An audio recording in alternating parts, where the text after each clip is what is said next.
পুরো ধরো গান ভালো লাগছে এবং আপনি কোকিলের যে গানটা ওটাও ভালো লাগছে। সাকিব ভাই মনে করেন জানি যে আসসালামু আলাইকুম বন্ধুগণ। আজকে নতুন একটা নিউজ হাজির হয়েছি। সেটা হচ্ছে শাকিব খানের তুফান মুভিটি মুক্তি পেয়েছে ঈদে। তো সেই মুভিটি নিয়ে কিন্তু অনেকে কিন্তু মন্তব্য করেছে। এবার কিন্তু হিরো মন্তব্য করেছে শাকিব খানের তুফান মুভি নিয়ে। তো বন্ধুগণ আমার শুনে আসবে আসলে হিরো আসলে শাকিব খান তুফান মুভি সম্পর্কে কি বলছে। তো বন্ধুগণ আমরা সেই বিনা পরিষ্কারকে দেখে আসি। পুরো ধরো গান ভালো লাগছে এবং আপনি কোকিলের যে গানটা ওটাও ভালো লাগছে। সাকিব ভাই মনে করেন জানি যেটাই বলুক একটা ফ্যান ফলোয়ার তো আলাদা, সেটা জানেনি। সাকিব ভাই সিনেমা সাথে যত বড় বড় স্টারের সিনেমা আসুক, সাকিব ভাই সিনেমা আসলে সবাই কিন্তু দর্শক সাকিব ভাই ছাড়া অন্যটা কেউ দেখবে না, সেই ছবি দেখে না। অবশ্যই ব্যতিক্রম সিনেমা মনে করেন আমাকে বাংলাদেশে এরকম অ্যাকশন সিনেমা এবং সাকিব ভাইয়ের যে গেট আপ, তারপরে মনে করেন আমাদের যে কাজের কোয়ালিটি, সেই হিসেবে মনে করেন অতীতে আমাকে এত মনে করেন বাজেটের সিনেমাকে করেওনি, আর এরকম মনে করেন সিনেমা হয়নি। তো দর্শক তো এখন ভালো মানের সিনেমা দেখা শিখেছে। অবশ্যই তাই সাকিব ভাই মনে করেন জানি যেটাই বলুক একটা ফ্যান ফলোয়ার তো আলাদা, সেটা জানেনি। সাকিব ভাই সিনেমা সাথে যত বড় বড় স্টারের সিনেমা আসুক, সাকিব ভাই সিনেমা আসলে সবাই কিন্তু দর্শক সাকিব ভাই ছাড়া অন্যটা কেউ দেখবে না।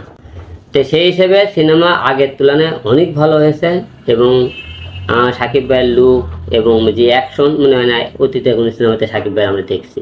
আচ্ছা, সাকিব ভাইয়ের সিনেমায় সব কিছুই কোয়ালিটি সম্পূর্ণ ধরা হয়েছে। Best makeup man, best cameraman, মানে যত করবো না, একজন শিল্পী তো সবার সাথেই কাজ করে, ঠিক না? যেমন মনে করেন যে অনন্ত জলিল ভাই, তার কোটি কোটি টাকা, সে কিন্তু নিজস্ব প্রোডাকশনের কাজ করে, পরে কিন্তু সে বাইরে প্রোডাকশনের কাজ করতেছে না। যে মানুষ করতে চাইলে কিন্তু মনে করেন যে কেউ যদি মনে করেন চলচ্চিত্রকে ভালোবাসে, সে যদি অ্যাক্টর হয়, সে সবার সাথে কাজ করবে। আজকাল কার না আমি কাজ করবো না, সেটা মনে করেন নিজস্ব মুখে তার নিজের অহংকারটা নিয়ে চলাফেরা করে, সে জীবনে কিছু করতে পারবে না। এই লাস্ট একটু যে এই তুফান নিয়ে আসলে যেহেতু আপনি কি সাকিবের ফ্যান কিনা সেটা একটা বলবেন, কারণ অনেক নায়করা কিন্তু বলছে সাকিব ভাই তিনি কিন্তু তাদের আইডল বা তার অভিনয়টা ফলো করে, এই একটি বিষয়। আরেকটি বিষয় হচ্ছে যে এই সাকিব খানের সিনেমা নিয়ে কিন্তু আসলে অনেকে অনেক ধরনের মতামত দিচ্ছে যে এটা তামিল সিনেমার মতো অনেকটা করেছে বা অনেক ভালো করছে। আপনার জায়গা থেকে আসলে আপনি যেহেতু সিনেমাটা দেখেছেন, আপনি কি বলবেন? আমরা প্রথমে বুঝতে পেরেছি, আর গানগুলো তো মনে করেন অনেক কিউট, সবাই বলতে হবে। উড়াধুরা গানটা আপনার কাছে কেমন লেগেছে? উড়াধুরা গান ভালো লাগছে এবং আপনি কোকিলের যে গানটা ওটাও ভালো লাগছে।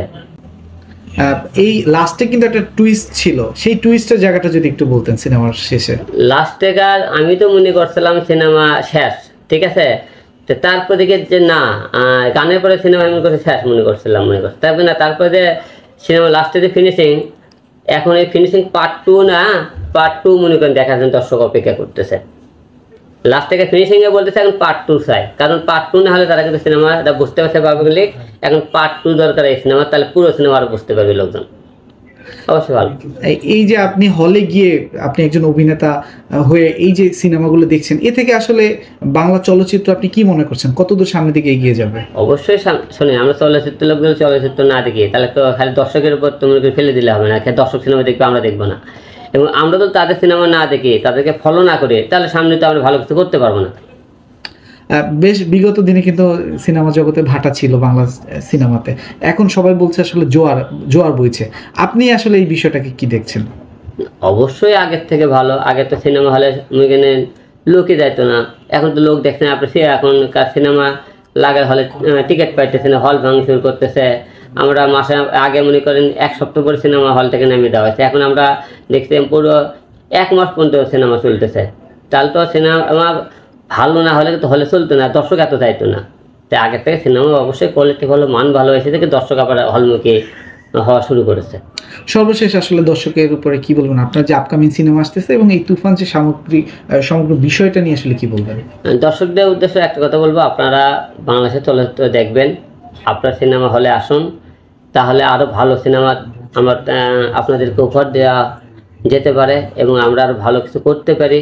তাই আপনাদের ভালোবাসার সাহস চাই, এবং তুফান যেহেতু আমরা তুফান তুলেছে, আমরাও যাতে তুফান তুলতে পারে বাংলাদেশের দর্শক, এইরকম আপনারা সবাই সাহস দেবেন, হলে আসুন, আমরা আরও ভালো সিনেমা করতে চাই আপনাদেরকে নিয়ে। এবং আমার সিনেমা আগামী 12 তারিখে রিলিজ হবে, আপনারা অবশ্যই সিনেমা দেখবেন। কিন্তু আরেকটা কথা, সিনেমা না দেখে আপনারা বাজে মন্তব্য করবেন না। আপনি অনেকে হলে যান না, আপনারা বাজে মন্তব্য করেন যে সিনেমা ভালো হয়নি, এইটা ভালো হয়নি, ওইটা বলেন। আগে সিনেমা হলে দেখবেন, টিজার দেখে বাইরে থেকে আপনারা মানুষের কথা শুনে আপনারা সিনেমা হলে সমালোচনা করবেন না। আগে হলে যাবেন, সিনেমা দেখবেন, তারপরে বলবেন সিনেমা ভালো হয়েছে কি হয়নি। তার মানে আপনি বলতে চাচ্ছেন আগামীতে 12 তারিখে চমক দিতে আসছে বাদশা, বাদশার পরপর আপনারা 1 মাস পর পর আর যে বাকি 3টা সিনেমা আছে রিলিজ করবেন। ওকে, ধন্যবাদ সবাই।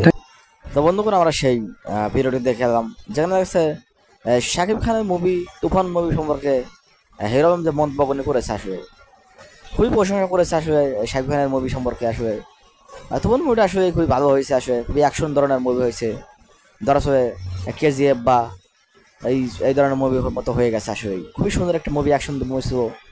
এবং যত শাকিব খানের মুভি, সুপারস্টার শাকিব খানের মুভি, তো হিরো আলম কিন্তু আসলে খুবই প্রশংসা করেছে। তোমাদের কাছে কেমন লাগছে এই মুভিটা অবশ্যই কমেন্টে জানাবে। তো আজকে নেক্সট দেখাবো কোনো নিউজে।